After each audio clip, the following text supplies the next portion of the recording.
In this video, let's learn the A to C of making a perfectly puffed up pita bread like a pro. The bread that is so soft and chewy that you will definitely stop buying the store-bought pita breads.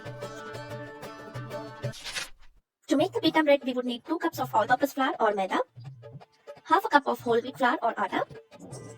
The reason for adding whole wheat flour is that it helps us to easily roll our dough once it's proofed up, which you will see in detail in the steps ahead. So along with that, we will also add 1 teaspoon of salt and a tablespoon of sugar. Mix them up. Add in a tablespoon of olive oil and stir it up too. Finally, to make it into a dough, we would need a cup of warm water. The ideal temperature of water for this particular recipe should be around 90 to 100 degree Fahrenheit.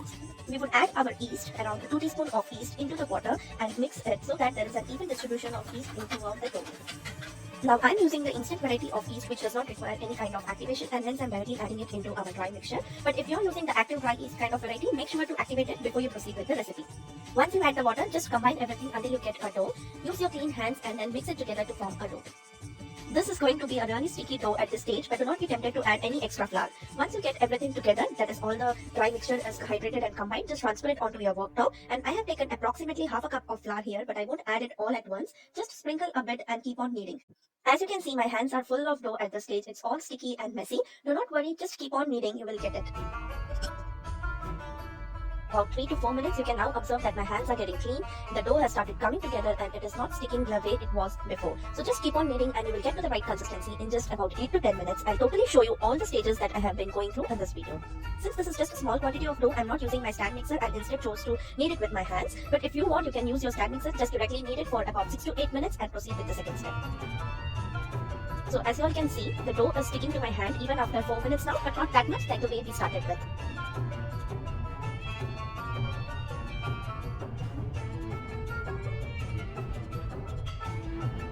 If at some point you get tired and just cannot knead it, no problem, just cover it with a tea towel and come back after 5 minutes and start kneading. And since I'm habituated, I'm not tired at this point and I'll just continue kneading the dough. What we are looking for is a soft and tacky dough. Yes, it should be tacky, not sticky, not dry, but tacky.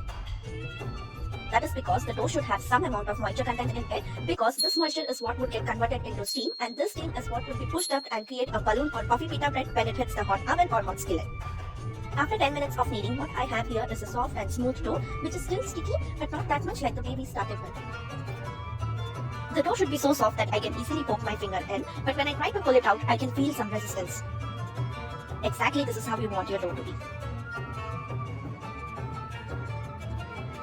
Now that our dough is ready, let's proceed with the second step, which is proofing, for which we will prepare the bowl by adding up around a teaspoon of oil and spreading it all around. Place the dough onto it and then coat it with the oil all around so that the dough does not dry up. Cover it with a tea towel and allow it for first proofing, which is 2 hours.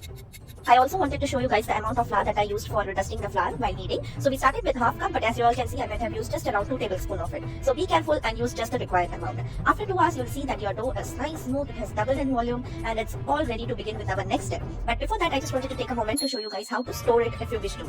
So we will use a container like this, and you can transfer the entire dough and store it in an airtight container like this in the refrigerator for up to a week and use as and when needed. Take just 1 or 2 pitas, whatever you need, and then proceed with that for the day. Keep the rest in the refrigerator. My lunch menu for that day was some pitas with veggie fillings, falafel, hummus. So I totally ended up using all the dough on one single day. Yes, me and my partner, we just finished it all off. So right now I'm just dividing the dough into 10 equal parts, just eyeballing it. But if you wish, you can weigh the entire dough and then divide it accordingly. Take 1 part of the dough, just tuck the sides in so that you get a perfect round shape like this. You don't have to be too much strict or forceful on this, just giving it a round shape so that it is easier for us to roll it out later. So just cut the sides in and place it on the worktop. Flatten it out. And then proceed with the next one. So accordingly shape all the balls and flatten it out. Cover it with a tea towel for the moment. Dust your worktop with some dry flour, that is all-purpose flour, and then roll it into a disc, thin disc to be precise, of around 6 inches in diameter. Now this is another crucial step, which is rolling the dough thinly. Yes, just like the way how we make our full crust so thin so that it puffs up immediately on contact of heat, that is the same logic that we are going to apply over here as well. Make sure to roll your dough evenly, thin, without any cracks or tears so that there is no chance of the steam escaping while we are cooking it.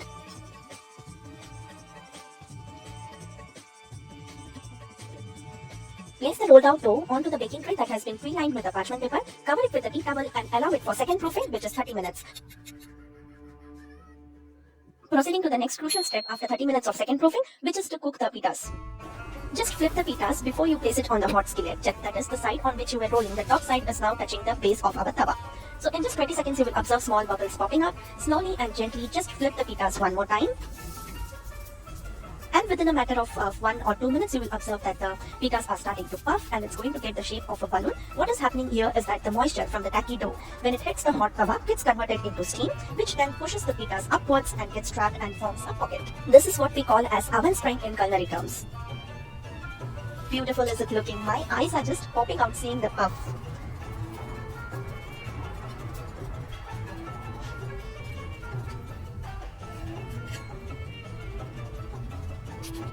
And there goes our second pita.